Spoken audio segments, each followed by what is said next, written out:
Y'all, Cierra Ortega has just hit a new devastating blow with her desperation because, in case you haven't seen yet, she has just been caught hijacking a nicolandria party in LA, and literally everyone is losing it over how she still wants Nick and how she's so loud about it.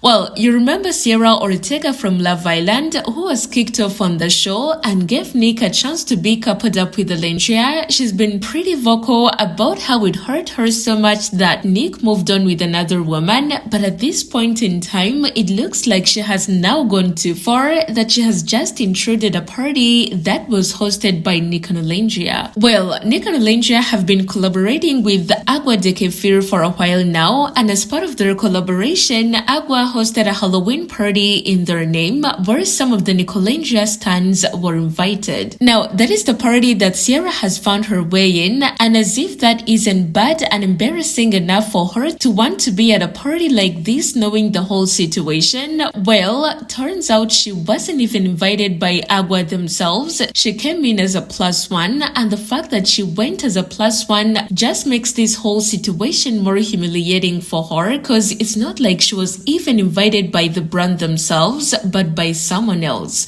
Well, she had a chance to not go because she knew it would look so bad for her, but she still went, and for that, I wouldn't even put it past her to say that she had to beg to be the +1 and not be invited in the first place. But that aside, what she did at the party is even more insane, because in one of the clips that she posted on Snapchat, you can see that she deliberately went close to the DJ area, which isn't bad at first, but the thing is, Nick is also a DJ at this party. Well, in this particular picture, you can see that she tried to make sure that Nick and Olandria were in her video, and it's them because this is how they looked at the party. But it keeps getting worse because apparently in one of the snaps that she posted, there was a song that said that "Don't you wish your girl was like me?" This comment says that I get she went, but she knew the event was centered around Nicolandria. She would have gone and enjoyed herself, but the fact that she made a Snapchat and posted those lyrics, huge side-eye if you ask me. After she did this, someone did something completely messy because they went into her old videos and reposted this particular clip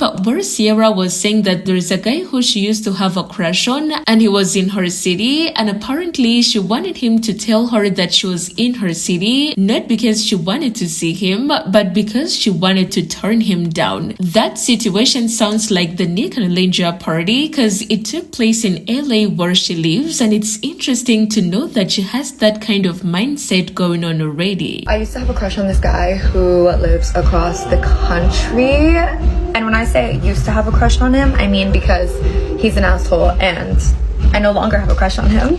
Anyway, he lives across the country and he's in town. He's in my city. I saw his little host story geotagging Phoenix, and I'm like, why are you here? I feel it in my bones. I can feel it coming on that he's gonna hit me up with the like, I'm in your city type energy. And I really want him to, not because I want to see him, but because I just want to reject him. This morning when I saw he was here, I started like imagining scenarios and prepping what I would say, like fully having full-blown conversations with myself. And I genuinely had to look at myself in the mirror and just be like, go to therapy. Yeah, I don't know why I do that. It should probably be like studied in science class. I think it's because if I don't practice, like if I don't prepare myself, then I'll fold. And I have to be able to just tell myself, like, no, remember what we practiced, babe. Snap out of it. Anyway, at this point, with all this happening, it is pretty clear that she still wants to use every chance to stay close to Nicolandria and show how much she still wants Nick. And I do get it that she's jealous because they're living her dream life as an influencer, but she needs to tone it down a little bit. Otherwise, what is clear as well is the fact that she wants to remain relevant with either good or bad publicity, because at this point, many people had forgotten about her, but here she is this again, so maybe she's going with the classic Hollywood mentality of every publicity is good, whether it's good or bad. Well, people have had an interesting reaction to her doing this. One said that it's one thing for her to be there, she's going to live her life, and realistically speaking, we can't expect her to fall off the face of the earth, but deliberately going on stage to get near them and get them in her video is scary. She's so desperate, she needs help. Cierra needs help. My feelings is that she needs to get checked and someone needs to speak truth to her. The person who invited her is messy and her willingness to attend is messy. She wasn't there to support. If so, she wouldn't have posted the video to the song Don't You Wish Your Girlfriend Was Fun Like Me. She's hurt and doesn't know how to handle her emotions. She wants a conversation with them and she isn't owed anything. Again, her motivation for being there was not pure, and she's getting what she wants, people talking. She's making moves like the crazy woman in the movie Obsessed. I'm gonna be honest with you.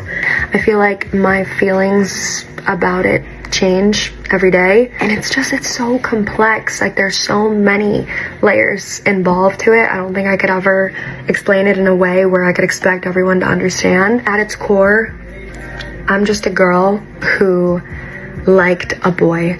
I'm mourning a relationship and going through kind of like a breakup almost, and like a lot of people won't understand that because it's like, oh, it's a dating show and you only knew each other for X amount of weeks. What I will say about Nick and I's relationship is, throughout it all, despite what you guys saw, we were both doing our fair share of exploring. Our kind of like unwritten rule was that we wouldn't ask each other about how they felt about other people, how we felt about other people. Where we found comfort and solidarity is like taking our minds outside of the villa. Like, we avoided the where's your head at, how are you feeling, and we just talked about like the most random shit. And then after Olandria had also told me like, yes, we kissed, but I felt nothing. Like, at this point, these are two people that I trust and that I care for, and God forbid I believe them. Like, I believed that what they were telling me. There's no spark, there's no chemistry, you have nothing to worry about. Like, I chose to ride with that.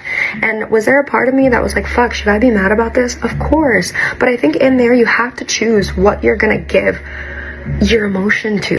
As days went on and I didn't hear from either of them, the more hurt I became. Like, I feel like when I first came out and I could appreciate the friendships and the relationships and the memories that we had all shared and find beauty in their situation, it was because I thought that like they could come out and, I don't know, I guess embrace me.